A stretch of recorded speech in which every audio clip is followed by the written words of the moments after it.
आपकी जय। विश्व के एवं देश के सभी आदिवासियों को अंतर्राष्ट्रीय विश्व आदिवासी दिवस के शुभ अवसर पर सभी को ढेर सारी बधाई देता हूं। साथ साथ 1992 में यूनो संघ को अंतर्राष्ट्रीय विश्व आदिवासी दिवस घोषित करने के पीछे जो सोच रही थी, जो मंशा रही थी, इतने साल गुजर जाने के बाद भी उनकी सोच और जो मंशा थी उसी तरह परिणाम नहीं मिला है।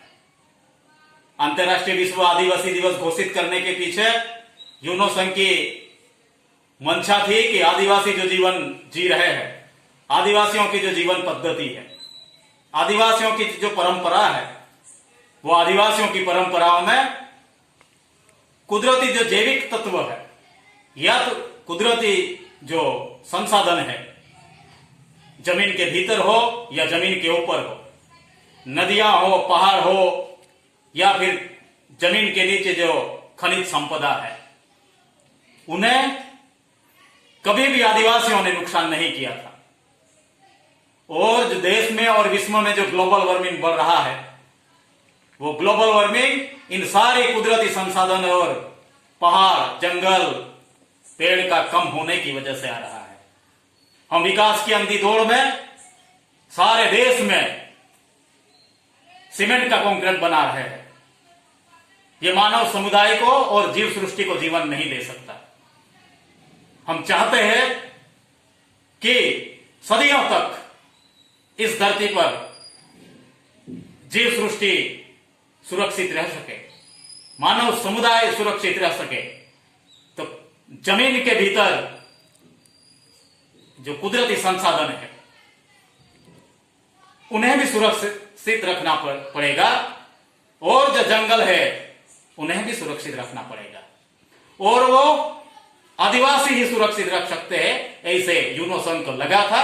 इसीलिए 1992 में अंतर्राष्ट्रीय विश्व आदिवासी दिवस घोषित किया था।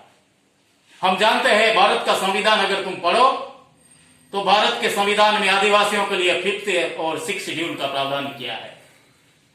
अगर आप 5th शेड्यूल और 6th शेड्यूल को अच्छी तरह पढ़ोगे, उसमें भी यही निकलकर सामने आता है कि आदिवासी जो जी रहे हैं, आदिवासियों की जो परंपरा है, वो परंपरा को खंडित हो, नुकसान हो, ऐसा कोई भी कदम ना कानून से उठाया जा सकता है, ना कोई नीति से उठाया जा सकता है। क्योंकि ये जंगल है, ये जमीन है, कुदरती संसाधन है, उन्हें आदिवासियों ने कभी नुकसान नहीं किया है।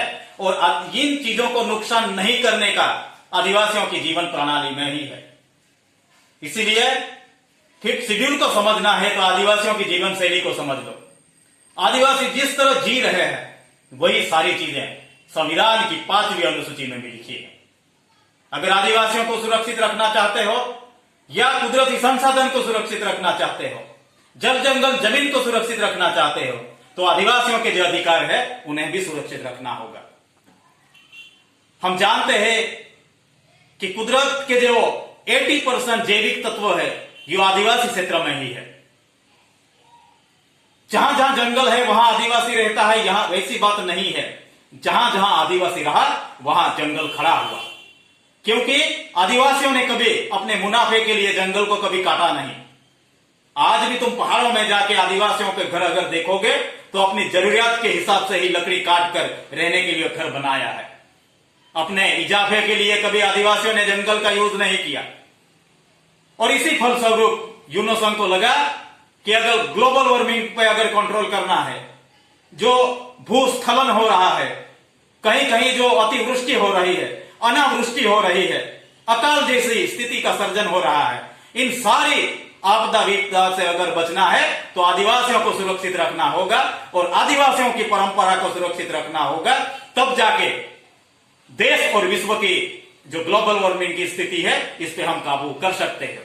ऐसे परिस्थिति में हम देश के आदिवासियों से अपील करना चाहते हैं कि यूनो इसीलिए देश के आदिवासियों से हम अपील करना चाहते हैं कि कल जो 9 अगस्त विश्व आदिवासी दिवस है, अपने गांव गांव अपने लोगों के साथ, अपने बच्चों के साथ आप लोगों को जैसे भी अवसर मिले, लॉकडाउन की सारी मर्यादाओं को पालन करते हुए, लॉकडाउन के जो भी नीति नियम है उसको फॉलो करते हुए विश्व आदिवासी दिवस को मनाओ।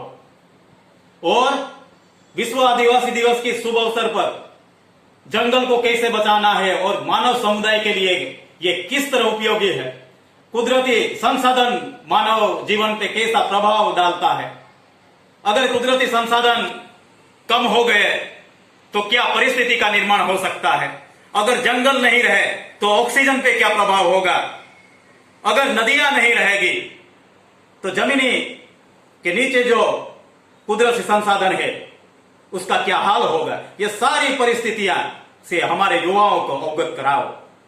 हमारी आने वाली पीढ़ी इन सारी चीजों से अवगत होगी, उनके जो कुदरती संसाधन है या कुदरत के 5 तत्व है उसके प्रति जो संवेदना है वो जागरूक होगी, उसके प्रति वो अपने सोच, अपना विचार अगर करेंगे, रखेंगे तो उन्हें सम्मान देकर उन्हें सुरक्षित रखने का कदम उठा सकेंगे। तो सभी साथियों से मैं अनुरोध करना चाहता हूं कि कल 9 अगस्त के दिन सारे देश में सभी आदिवासी एवं गैर आदिवासियों को जो कुदरत के संसाधन है वो मानव जीवन के लिए कितने उपयोगी है, उन्हें अपने मुनाफे के लिए, इजाफा कमाने के लिए यूज ना हो, ऐसी संदेश सभी युवाओं को मिले और देने की कोशिश करें। सभी देश के सारे लोगों के पेड़ के प्रति अपनी संवेदना रखें, नदियों के साथ अपना लगाव रखें, तब जाके हम सदियों तक सभी जीव सृष्टि को सुरक्षित रखने के दिशा में कदम उठा सकते हैं। साथ साथ आदिवासियों के लिए जो कानून बने हैं, आदिवासियों के लिए जो नीति बनी है, आदिवासियों के लिए संविधान में जो 5वीं और 6वीं अनुसूची का प्रावधान किया है उसे समझे और स्वाभिमान से जी सके।